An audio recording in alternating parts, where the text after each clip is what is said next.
अगर सपने बड़े हैं तो रास्ते अपने आप बन जाते हैं। ये कहानी है उस लड़के की जो नंगे पांव स्कूल जाता था पर दुनिया के सबसे अमीर इंसानों की लिस्ट में नाम लेकर लौटा।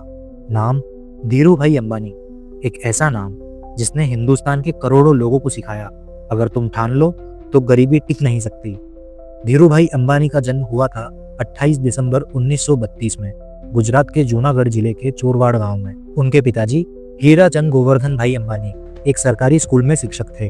तनख्वाह सिर्फ कुछ रुपए महीना, जितने में घर चलाना भी बहुत मुश्किल होता था। माँ जमुना बेन घर संभालने वाली सादगी और सहनशीलता की मूर्ति। धीरू भाई 5 भाई बहनों में तीसरे नंबर पर थे। एक संयुक्त मध्यम वर्गीय परिवार था जहाँ हर दिन एक नई चुनौती होती थी। कभी घर में तेल तक नहीं होता था तो माँ लकड़ियां जलाकर खाना बनाती थी।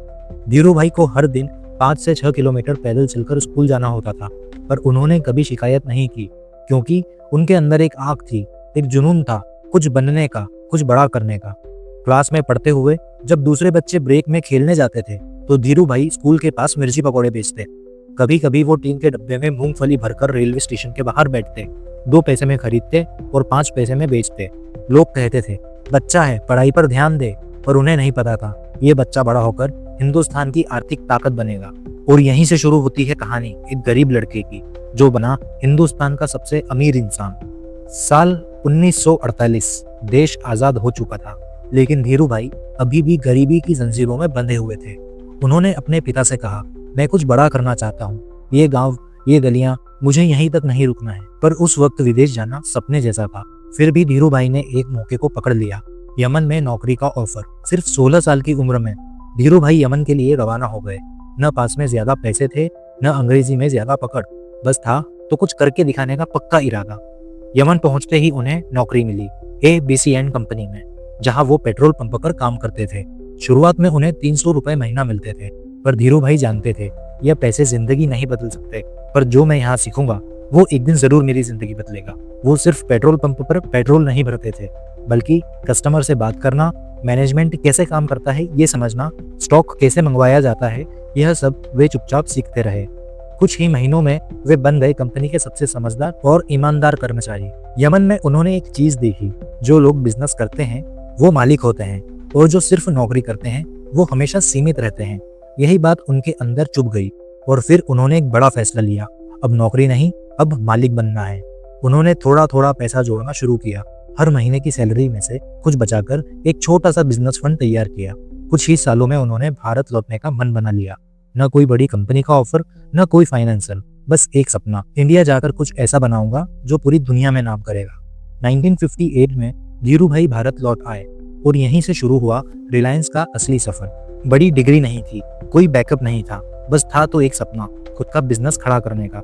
उन्होंने शुरू किया रिलायंस कमर्शियल कॉर्पोरेशन, मुंबई में मस्जिद बंदर के एक छोटे से ऑफिस से। ऑफिस क्या था, एक छोटी सी टेबल, 2 कुर्सियां और एक टेलीफोन। यही थी रिलायंस की शुरुआत। यमन में उन्होंने जो व्यापारिक समझ पाई थी अब वह काम आने लगी। उन्होंने शुरू किया पॉलिएस्टर यार्न और मसालों का इंपोर्ट एक्सपोर्ट। पॉलिएस्टर उस समय भारत में नया था और धीरू भाई को मालूम था यही भविष्य है। वो ट्रेडिंग करते रहे, दुबई से पॉलिएस्टर लाते, भारत में बेचते, प्रॉफिट कमाते और उसे फिर बिजनेस में लगाते। वो हमेशा कहते थे कस्टमर को कम से कम दाम में सबसे अच्छा माल मिलना चाहिए। वो मुनाफा बाद में सोचते थे, पहले सोचते थे ग्राहक कैसे खुश होगा। इस सोच ने ही उन्हें सबसे अलग बना दिया। धीरू भाई की 3 सक्सेस स्ट्रेटेजीज। नंबर 1, छोटे में शुरू करो, बड़े में सोचो। उन्होंने एक कमरे से शुरुआत की पर सोच हमेशा ग्लोबल रखी। नंबर 2, लोगों को साथ लेकर चलो। उन्होंने पहली बार भारत में लोगों को शेयर मार्केट से जोड़ने का काम किया। नंबर 3, सिस्टम को समझो और उस पर काम करो। सरकारी नीतियों को बारीकी से समझते थे और उसी के हिसाब से रणनीति बनाते थे। धीरू भाई ने भारत में पहली बार पब्लिक इशू लाकर लोगों को कंपनी का हिस्सा बनाया। लोग उनके ऊपर इतना भरोसा करते थे कि बिना पढ़े ही रिलायंस के शेयर खरीद लेते थे। इसके बाद धीरू भाई अंबानी ने टेक्सटाइल मैन्युफैक्चरिंग शुरू की और लॉन्च किया विमल ब्रांड। इस ब्रांड का स्लोगन था ओनली विमल, जो पूरे भारत पर छा गया। विमल ने रिलायंस को घर घर तक पहुंचा दिया। अब तक का सफर था यमन से लेकर भारत में एक बिजनेस खड़ा करना, बिना किसी गॉडफादर के, सिर्फ अपने सपनों के दम पर। धीरू भाई अंबानी की कहानी सिर्फ एक दुकान से शुरू होकर अब एक नए दौर में प्रवेश कर रही थी। 1970 के दशक में भारत में टेक्सटाइल इंडस्ट्रीज की जबरदस्त डिमांड थी और इसी दौरान मार्केट में एक नया नाम उभर कर आ रहा था, पॉलिएस्टर यार्न। अब सवाल ये है, पॉलिएस्टर यार्न होता क्या है? तो सीधे शब्दों में कहें, ये एक सिंथेटिक धागा होता है जिससे कपड़े बनाए जाते हैं, जैसे सूट, साड़ी, शर्ट और होजियरी आइटम। उस समय भारत में पॉलिएस्टर यार्न की डिमांड बहुत तेजी से बढ़ रही थी, लेकिन इसकी सप्लाई लिमिटेड थी। धीरू भाई ने इस डिमांड को पहचाना और फौरन निर्णय लिया कि अब रिलायंस सिर्फ ट्रेडिंग नहीं बल्कि मैन्युफैक्चरिंग में भी उतरेगा। 1977 में धीरू भाई ने विंकलॉन्ग नाम से एक पॉलिएस्टर ब्रांड लॉन्च किया और इसके साथ ही रिलायंस टेक्सटाइल लिमिटेड ने धूम मचा दी। उनकी स्ट्रेटेजी थी हाई वॉल्यूम लो मार्जिन, यानी कम प्रॉफिट लेकिन बड़ी मात्रा में प्रोडक्शन और बिक्री। धीरू भाई ने मार्केट को समझकर ऐसा नेटवर्क खड़ा किया कि पॉलिएस्टर की सप्लाई चेन से लेकर रिटेल तक हर जगह रिलायंस का ही बोलबाला था। जहां पुराने कारोबारी सिर्फ ट्रेडिंग में ही अटके थे, धीरू भाई ने फुल इंटीग्रेटेड सिस्टम बनाया। कच्चे माल से लेकर तैयार कपड़े तक सब कुछ रिलायंस से ही होता था। यहीं से उन्होंने टेक्सटाइल इंडस्ट्रीज का पूरा खेल बदल दिया और सबसे बड़ी बात, उन्होंने आम जनता के लिए भी अपने शेयर खोले ताकि लोग भी उनकी ग्रोथ में भागीदारी ले सके। यहीं से शुरू हुआ शेयर मार्केट में रिलायंस का खेल।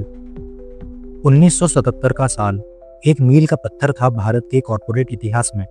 धीरू भाई अंबानी ने एक ऐसा काम किया जो तब तक कोई सोच भी नहीं सकता था। उन्होंने रिलायंस को शेयर मार्केट में लिस्ट करा दिया। जब रिलायंस ने अपना आईपीओ निकाला तब ये कोई आम बिजनेस स्टेप नहीं था, ये एक क्रांति थी। तब तक शेयर मार्केट सिर्फ अमीरों और बड़े ट्रेडर्स के लिए ही माना जाता था, लेकिन धीरू भाई ने पहली बार आम जनता को इसमें भागीदारी बनाया। उन्होंने गांव-गांव जाकर समझाया कि आप भी इस देश में सबसे तेजी से बढ़ते बिजनेस के मालिक बन सकते हैं। लाखों लोगों ने पहली बार शेयर खरीदे और रिलायंस बन गया लोगों का ब्रांड। धीरू भाई कहते थे, अगर आप सपने देखते हैं तो उन्हें साकार करने का रास्ता भी खुद बनाइए, और यही उन्होंने किया।